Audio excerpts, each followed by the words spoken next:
वाहिगुरू जी का खालसा वाहिगुरू फतेह। साध संगत जी, बीते दिनी यानी 13 अप्रैल ਨੂੰ ਸੂਹ ਗੁਰੂ ਘਰਾਂ ਦੇ ਅੰਦਰ ਹਰਿਮੰਦਰ ਸਾਹਿਬ ਦੇ ਅੰਦਰ ਜਿੱਥੇ ਜਿੱਥੇ ਵੀ ਸਾਰੀ ਵਰਲਡ ਦੇ ਅੰਦਰ ਨਾਨਕ ਨਾਮ ਲਿਆ ਬੈਠੇ ਹਨ, ਖਾਲਸਾ ਜਨਮ ਦਿਨ ਵਿਸਾਖੀ ਬੜੀ ਚੜ੍ਹਦੀ ਕਲਾ ਨਾਲ ਮਨਾਇਆ ਗਿਆ। ਪਰ ਕਿੰਨਿਆਂ ਨੂੰ ਪਤਾ ਹੈ ਕਿ ਜਨਮ ਦਿਨ ਕਿਉਂ ਮਨਾਇਆ ਗਿਆ। ਅਸੀਂ ਜਸ਼ਨ ਬਹੁਤ ਕੀਤੇ, ਕੀਰਤਨ ਬੜੇ ਹੋਏ, ਗੁਰੂ ਕੇ ਲੰਗਰ ਬੜੇ ਹੋਏ, ਲੇਕਿਨ ਇਹ ਕਮ ਸੇ ਕਮ ਜਾਣਦਾ ਲਈਏ ਕਿ ਜਨਮ ਅਸੀਂ ਕਿਉਂ ਮਨਾਉਂਦੇ। ਹੁਣ ਅਸੀਂ ਹਰ ਸਾਲ ਆਪਣੀ ਵਾਈਫ ਦਾ, ਆਪਣੀ ਨੂੰਹ ਦਾ, ਆਪਣੇ ਪੁੱਤਰ ਦਾ, ਆਪਣੇ ਬੱਚਿਆਂ ਦਾ, ਆਪਣੇ ਪੋਤਰੀਆਂ ਦਾ, ਦੋਤਰੀਆਂ ਦਾ ਜਨਮ ਦਿਨ ਮਨਾਉਂਦੇ ਹਾਂ, ਇਸ ਕਰਕੇ ਕਿ ਇਸ ਦਿਨ ਬੱਚਾ ਜੰਮਿਆ ਸੀ। ਬਸ ਇੱਕ ਸੈਲੀਬ੍ਰੇਸ਼ਨ ਹੁੰਦੀ ਹੈ, ਸ਼ੁਕਰਾਨਾ ਮਾਨੂ 'ਚ ਕੋਈ ਨਹੀਂ ਕਿ ਜਨਮ ਦਿਨ ਕਿਉਂ ਮਨਾਇਆ ਜਾ ਰਿਹਾ। ਹੁਣ ਅਸੀਂ ਤੁਹਾਨੂੰ ਦੱਸਾਂਗੇ ਕਿ ਖਾਲਸਾ ਜਨਮ ਦਿਨ ਵਿਸਾਖੀ ਕਿਉਂ ਮਨਾਇਆ ਜਾਂਦਾ ਹੈ। ਮੈਂ ਗੱਲ ਸ਼ੁਰੂ ਕਰਦਾ ਹਾਂ ਗੁਰੂ ਨਾਨਕ ਦੇਵ ਜੀ ਤੋਂ। ਜਦੋਂ ਗੁਰੂ ਨਾਨਕ ਦੇਵ ਜੀ ਸੰਸਾਰ ਵਿੱਚ ਆਏ, ਉਦੋਂ ਸੰਸਾਰ ਵਿੱਚ ਬਹੁਤ ਸਾਰੇ ਮਤ ਮਤਾਂਤਰ ਕੰਮ ਕਰ ਰਹੇ ਸਨ। ਜਿਵੇਂ ਹਿੰਦੂ ਮਤ ਸੀ, ਜੈਨ ਮਤ ਸੀ, ਬੁੱਧ ਮਤ ਸੀ ਤੇ ਹੋਰ ਬਹੁਤ ਸਾਰੇ ਮਤ ਸਨ। ਉਹ ਆਪੋ ਆਪਣੇ ਯੁੱਗ ਦੇ ਅੰਦਰ ਮੁਬਾਰਕ ਸਨ। ਲੇਕਿਨ ਗੁਰੂ ਨਾਨਕ ਦੇਵ ਜੀ ਨੇ ਆ ਕੇ ਇੱਕ ਨਵਾਂ ਯੁੱਗ ਸ਼ੁਰੂ ਕੀਤਾ। ਉਹ ਯੁੱਗ ਕਿਉਂ ਸ਼ੁਰੂ ਕਰਨ ਦੀ ਲੋੜ ਪਈ? ਇਹ ਪਰਮੇਸ਼ਰ ਨੇ ਹੀ ਉਹਨਾਂ ਨੂੰ ਹੁਕਮ ਕਰਕੇ ਭੇਜਿਆ ਸੀ ਕਿ ਦੁਨੀਆ ਵਿੱਚ ਜਾ ਕੇ ਦੁਨੀਆ ਨੂੰ ਸੋਝੀ ਦਿਓ ਕਿ ਸਾਡੀ ਜੀਵਨ ਦੀ ਜਾਂਚ ਕੀ ਹੈ।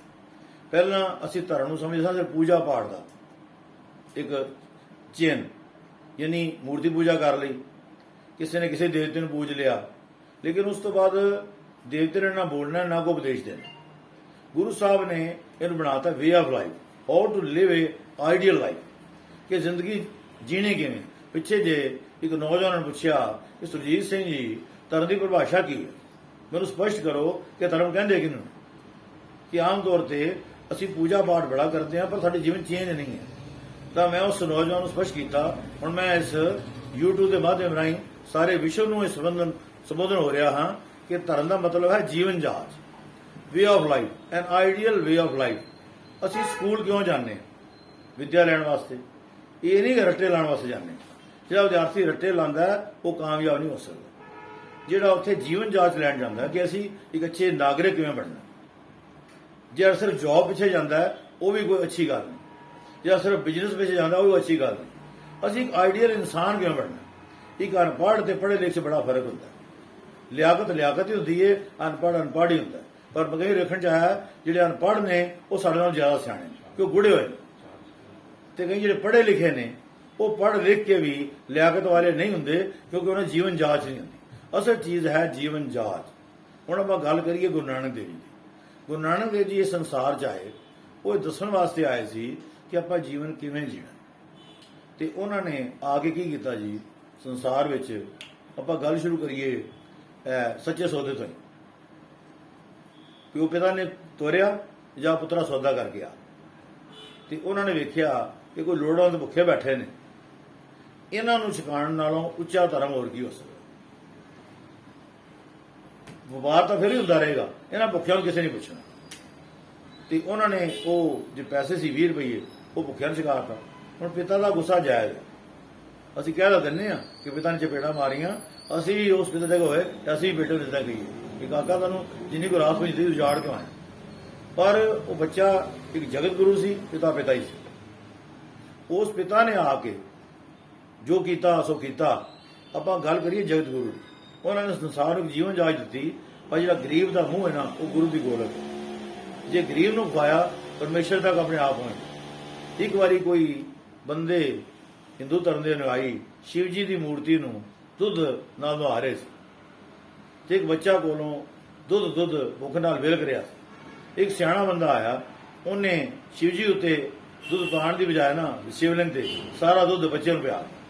ਕਿਸੇ ਨੇ ਕਿਹਾ ਵਾਹ ਕਮਾਲ ਕਰਦੇ ਤੁਸੀਂ, ਸ਼ਿਵਲਿੰਗ ਨੂੰ ਦੁੱਧ ਪਾਇਆ ਨਹੀਂ ਤੇ ਦੁੱਧ ਪਿਆਦਾ। ਉਹ ਕਹਿੰਦਾ ਦੁੱਧ ਜਿਹੜਾ ਮੈਂ ਬੱਚੇ ਨੂੰ ਪਿਆਇਆ ਨਾ ਇਹ ਸ਼ਿਵਲਿੰਗ ਤੱਕ ਪਹੁੰਚ ਗਿਆ। ਇਹ ਹੈ ਅਸਲ ਜੀਵਨ ਜਾਂਚ। ਜੇ ਗਰੀਬ ਦੇ ਮੂੰਹ 'ਚ ਪਾਤਾ ਉਹ ਵਾਹਿਗੁਰੂ ਨੂੰ ਪਹੁੰਚ ਗਿਆ।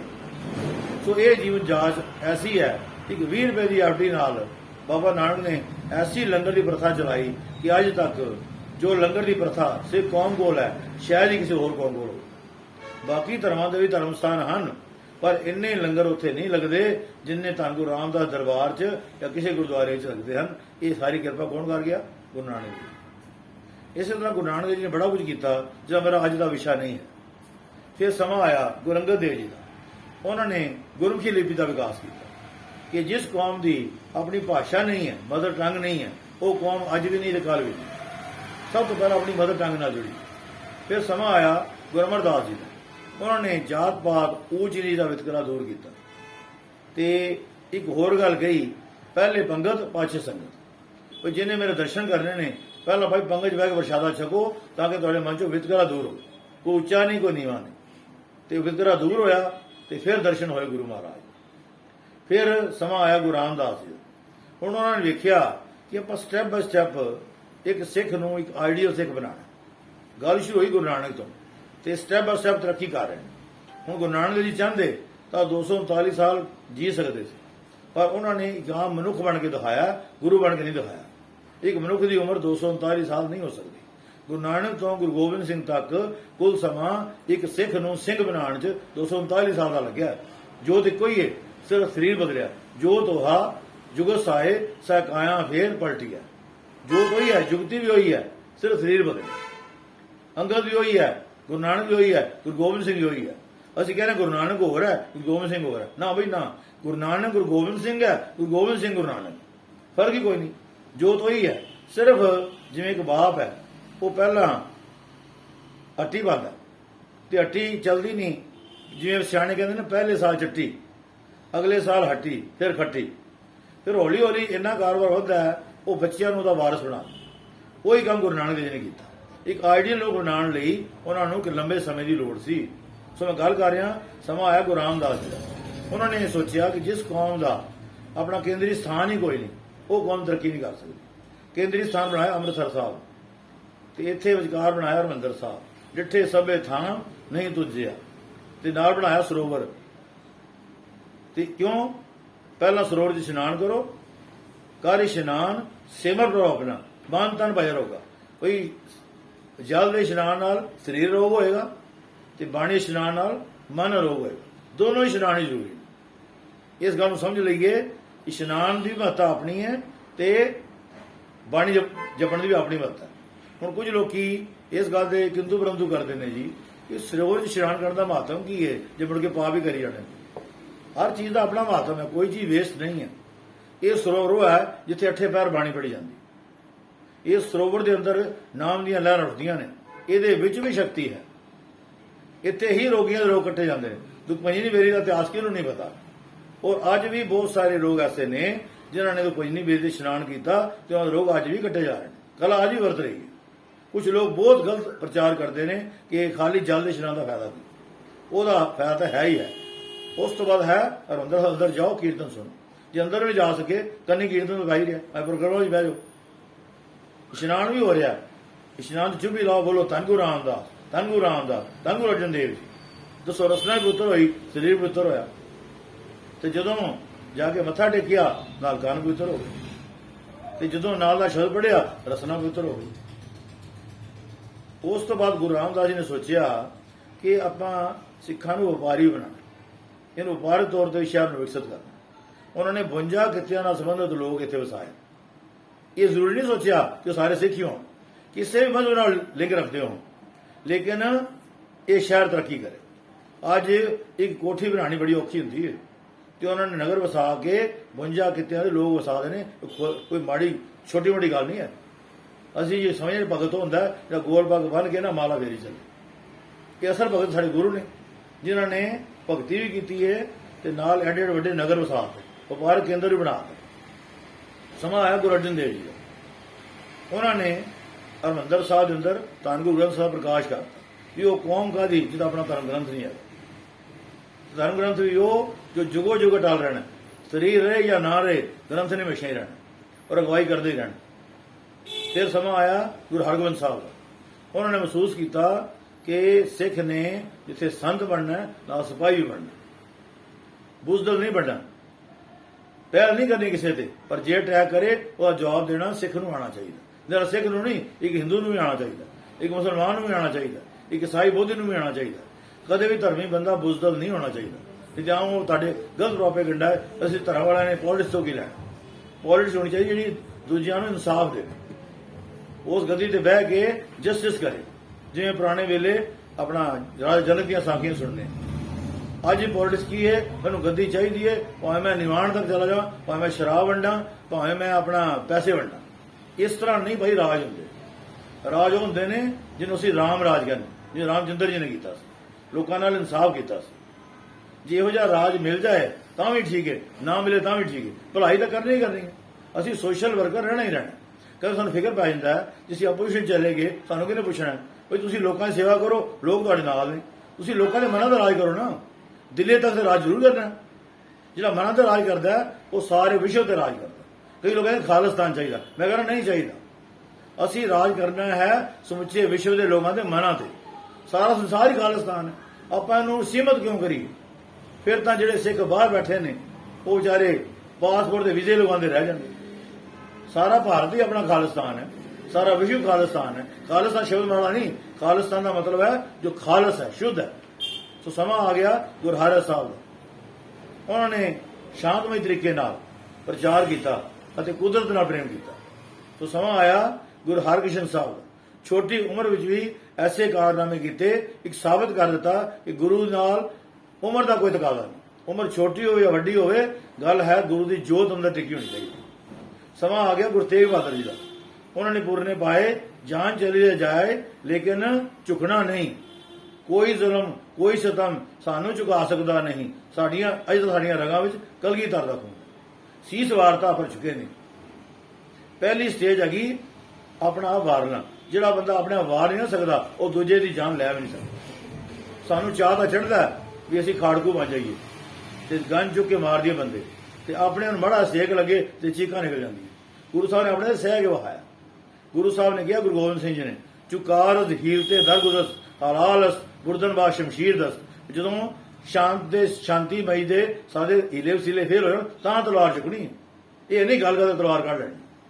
ਹੁਣ ਕਈ ਬੰਦੇ ਗਨ ਦਾ ਲਾਇਸੈਂਸ ਲੈ ਲੈਂਦੇ, ਘਰ ਦੀ ਲੜਾਈ ਹੋਈ ਤੇ ਪਰਿਵਾਰ ਤੇ ਗੋਲੀ ਚਲਾ। ਇਹ ਤਾਂ ਕੋਈ ਸ਼ਾਨ ਨਹੀਂ ਹੈਗੀ।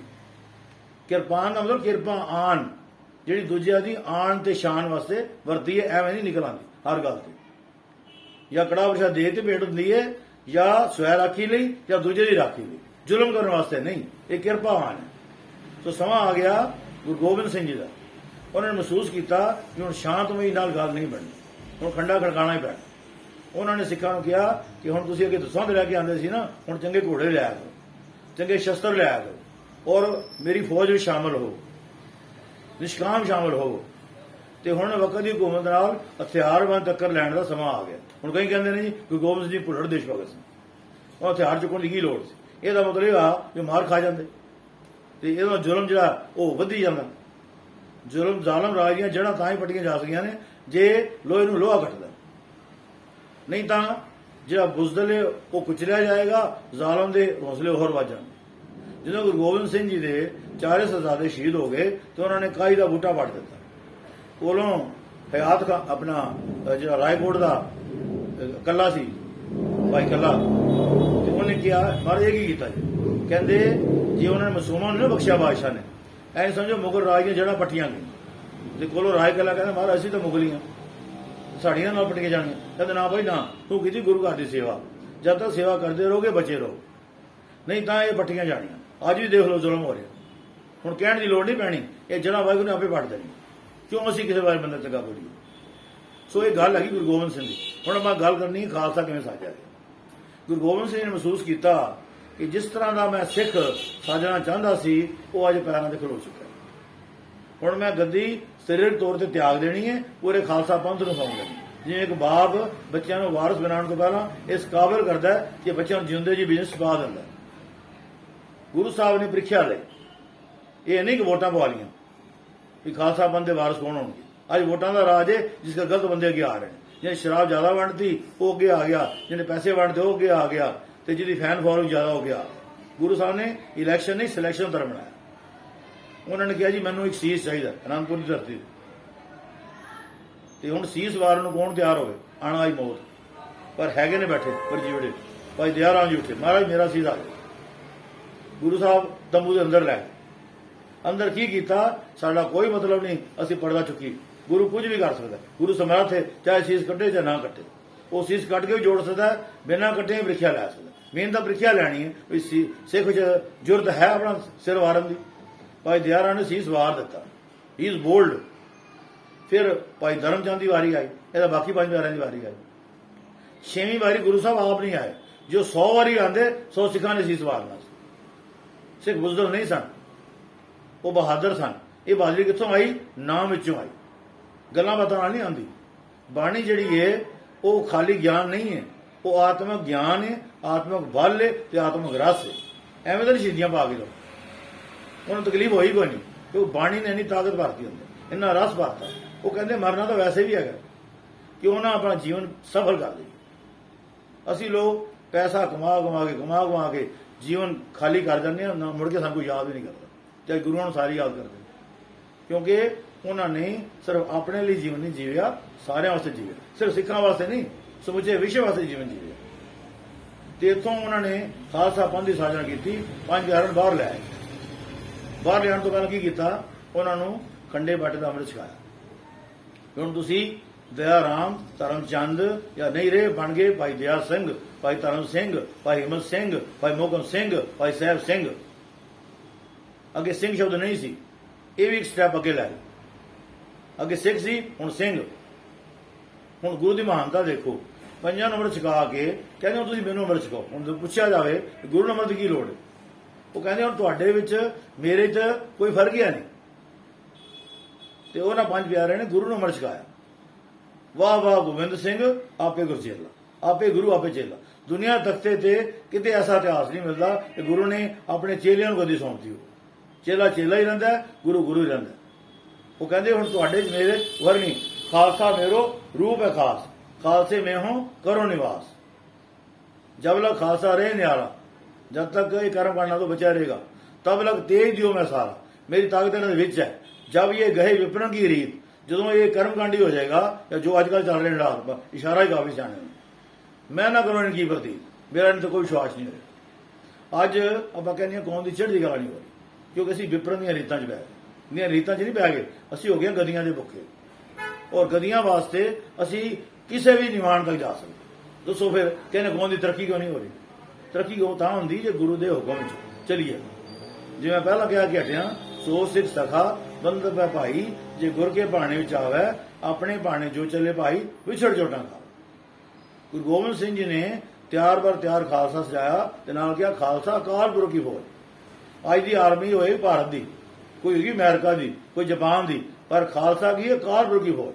अकाल पुरख सारे संसार च, और खालसे ने सारे संसार से राज करना है।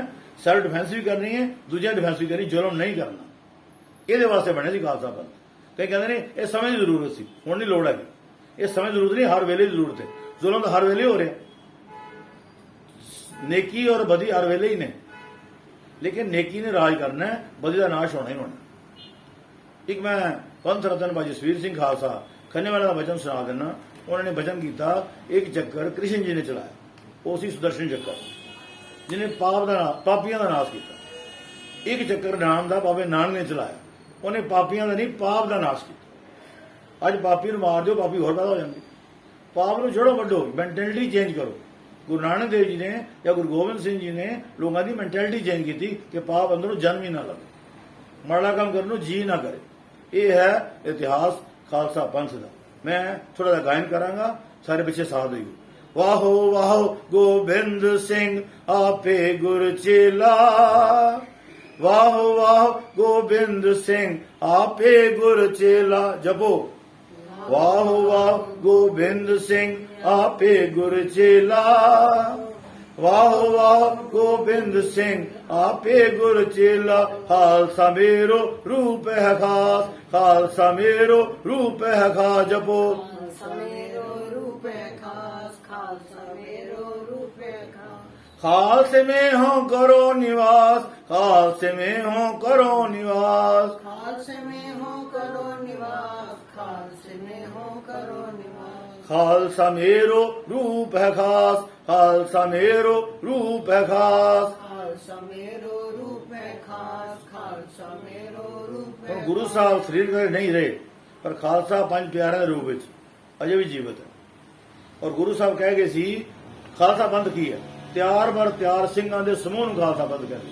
5 ਪਿਆਰੇ ਕੋ ਵੱਡੀ ਕੋ ਤਾਂ ਨਹੀਂ, ਤੇ 5 ਤਖਤਾਂ ਦੇ ਜਥੇਦਾਰ ਹੋ ਗਏ, ਤੇ ਇਹ ਖਾਲਸਾ ਪੰਥ, ਸਾਰਾ ਖਾਲਸਾ ਪੰਥ ਨੂੰ ਮਿਲਾ ਲਿਓ, ਇਹ ਖਾਲਸਾ ਪੰਥ ਹੈ।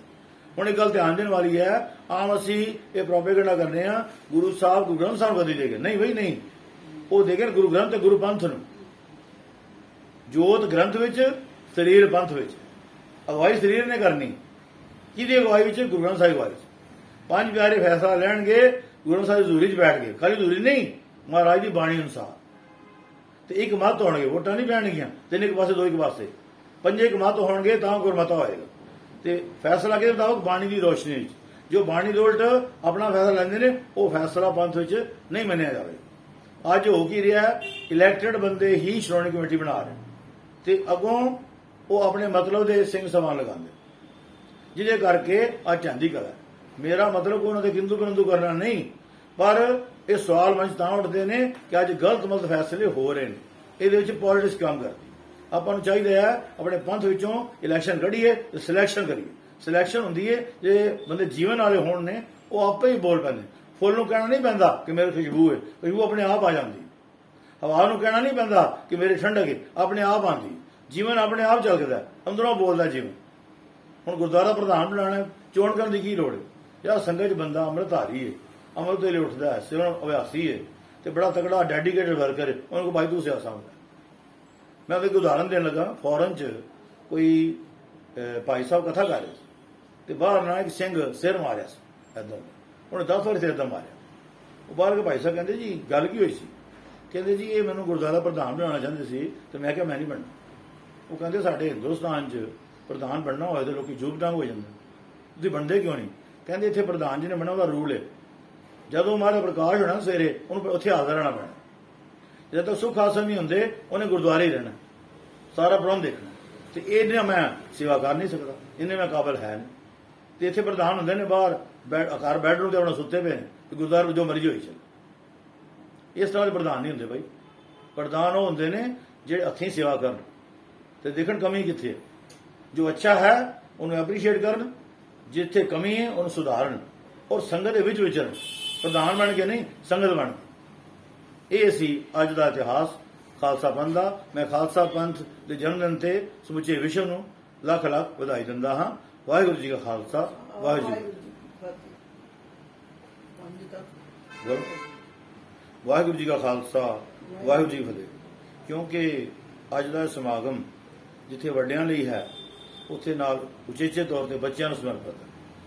ਤੇ ਇਹ ਜਿਹੜੀ ਬੇਸਿਕ ਨੌਲੇਜ ਹੈ ਧਰਮ ਬਾਰੇ, ਬੱਚਿਆਂ ਵੱਡਿਆਂ ਨੂੰ ਸਭ ਨੂੰ ਹੋਣੀ ਚਾਹੀਦੀ ਹੈ। ਸਾਨੂੰ ਸਾਰਿਆਂ ਨੂੰ ਆਪਣੇ ਮਾਮਾ ਬਾਪਾ ਦਾ ਨਾਂ ਯਾਦ ਹੈ, ਰਿਸ਼ਤੇਦਾਰਾਂ ਦਾ ਨਾਂ ਯਾਦ ਹੈ, ਐਕਟਰਾਂ ਦੇ ਨਾਂ ਹਰ ਬੱਚੇ ਨੂੰ ਯਾਦ ਹੈ, ਪਰ ਗੁਰੂਆਂ ਦੇ ਨਾਂ ਨਹੀਂ ਯਾਦ। ਹੁਣ ਅਸੀਂ ਬੇਸਿਕ ਨੌਲੇਜ ਦਿਆਂਗੇ। ਪਹਿਲੀ ਪਾਤਸ਼ਾਹੀ ਗੁਰੂ ਨਾਨਕ ਦੇਵ ਜੀ, ਦੂਜੀ ਪਾਤਸ਼ਾਹੀ ਗੁਰੂ ਅੰਗਦ ਦੇਵ ਜੀ, ਤੀਜੀ ਪਾਤਸ਼ਾਹੀ ਗੁਰੂ ਅਮਰਦਾਸ, ਚੌਥੀ ਪਾਤਸ਼ਾਹੀ ਗੁਰੂ ਰਾਮਦਾਸ, ਪੰਜਵੀਂ ਪਾਤਸ਼ਾਹੀ ਗੁਰੂ ਅਰਜਨ ਦੇਵ ਜੀ, ਛੇਵੀਂ ਪਾਤਸ਼ਾਹੀ ਗੁਰੂ ਹਰਗੋਬਿੰਦ, ਨੌਵੀਂ ਪਾਤਸ਼ਾਹੀ ਗੁਰੂ ਤੇਗ ਬਹਾਦਰ ਜੀ, 10ਵੀਂ ਪਾਤਸ਼ਾਹੀ ਗੁਰੂ ਗੋਬਿੰਦ ਸਿੰਘ ਜੀ, 10 ਪਾਤਸ਼ਾਹੀਆਂ ਦੀ ਜੋਤ ਸ੍ਰੀ ਗੁਰੂ ਗ੍ਰੰਥ ਸਾਹਿਬ। ਇਹ ਸਾਰੇ ਨਾਮ ਸੀਰੀਅਲ ਆਰਡਰ 'ਚ ਸਾਨੂੰ ਆਉਣੇ ਚਾਹੀਦੇ। ਜੇ ਅਸੀਂ ਅਟੈਂਡ ਕਰਾਂਗੇ ਹੁਣ ਕੋ